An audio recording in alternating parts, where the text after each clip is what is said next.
de la joie de Noël que je voudrais rejoindre chacun et chacune d'entre vous. Il s'agit bien sûr d'un message que j'adresse d'abord à mes frères et sœurs dans la foi en notre Seigneur Jésus-Christ, dont Noël célèbre la naissance mystérieuse. C'est aussi un message que je désire adresser à vous tous, amis croyants d'autres religions, hommes et femmes de bonne volonté. Chers fidèles du Christ, Noël nous invite à magnifier de nouveau les merveilles de Dieu dans nos vies et dans notre histoire, nous révélant la plénitude de l'amour de Dieu qui est déjà venu, prenant notre condition de chair en l'enfant Jésus, Verbe de Dieu, parole incarnée de Dieu, le Fils du Très-Haut, comme l'ange Gabriel, l'envoyé du ciel, l'a annoncé à la bienheureuse Vierge Marie. En célébrant de nouveau sa naissance, ce n'est pas un simple souvenir que nous célébrons, mais bien le mystère de Dieu lui-même qui est parmi nous, Dieu avec nous, Emmanuel, et qui, aujourd'hui, en cette fête de Noël, et sans cesse, nous offre son amour, sa paix et sa miséricorde. Gloire à Dieu au plus haut des cieux et paix sur la terre aux hommes qui l'aiment. Telle fut la proclamation de la bonne nouvelle de Noël par les anges du ciel. Autrement dit, la gloire de Dieu, c'est que les hommes soient en paix sur la terre. C'est pourquoi, frères et sœurs, en Christ, amis croyants, hommes et femmes de bonne volonté, Noël qui révèle la gloire de Dieu dans l'humilité de l'enfant qui naît,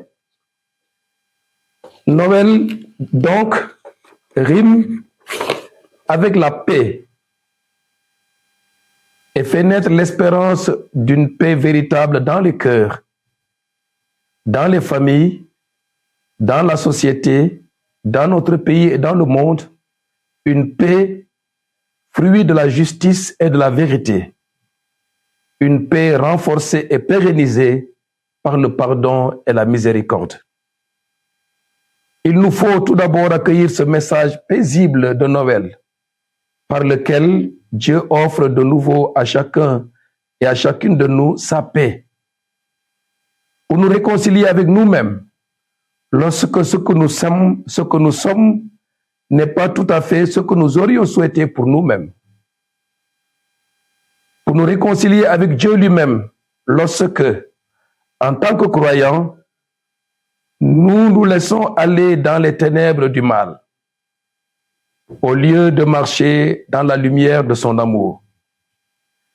Pour nous réconcilier avec les autres, dans la famille, au bureau, au marché, dans le quartier et ailleurs. Dans ce sens, Noël nous offre une occasion propice de refaire la paix dans nos relations personnelles quotidiennes et d'offrir le pardon et la réconciliation. Noël de paix, Noël de pardon et de réconciliation. C'est cela la paix dans les cœurs.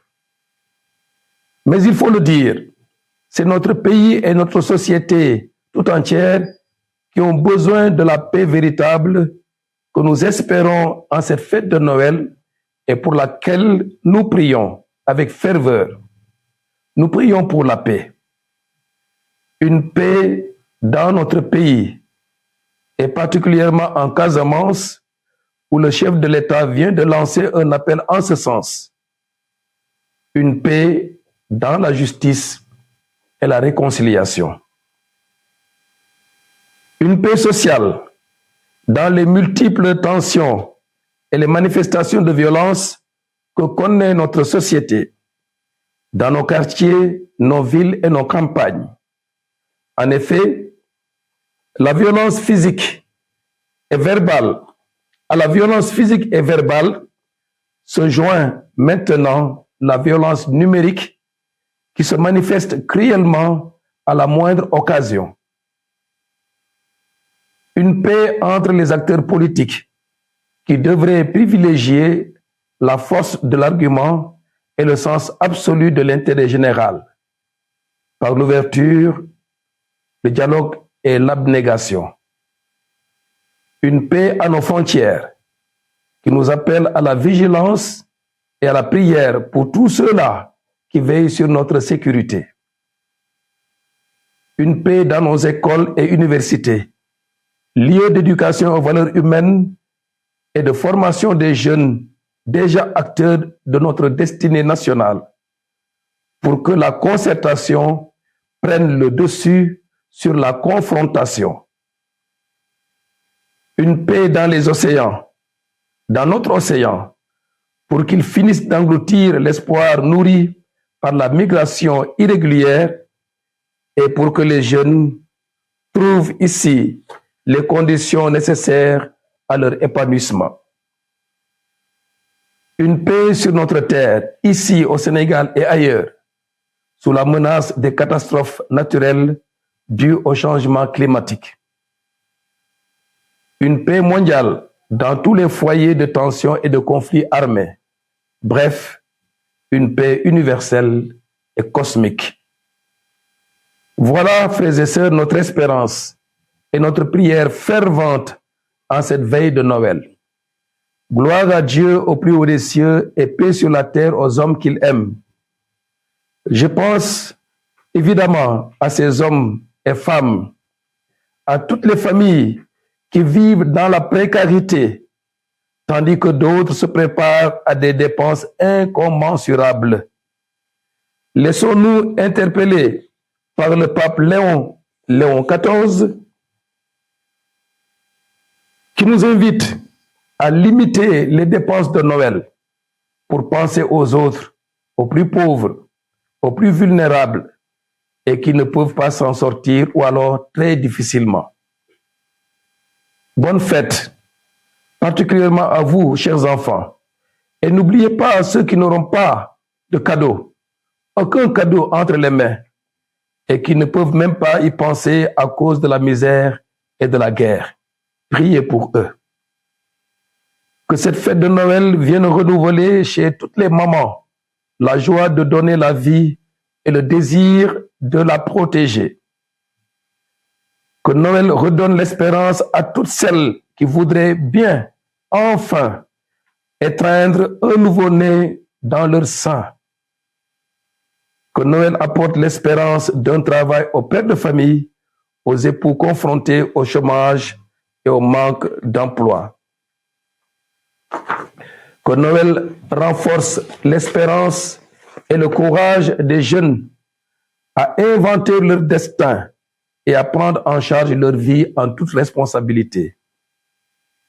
Que Noël apporte la santé, le réconfort et la consolation. Que les fidèles défunts voient enfin se réaliser l'espérance de la vie éternelle que Noël est venu semer dans les cœurs. Frères et sœurs en Christ, amis croyants, hommes et femmes de bonne volonté, que la célébration joyeuse de cette fête de Noël dans nos villages et nos villes nous prépare à traverser l'année 2026 dans la paix, la joie et la sérénité, la bonne santé, malgré les tiraillements de la vie quotidienne. Bonne fête de Noël, joyeux Noël et bonne année 2026. Je vous remercie de votre aimable attention.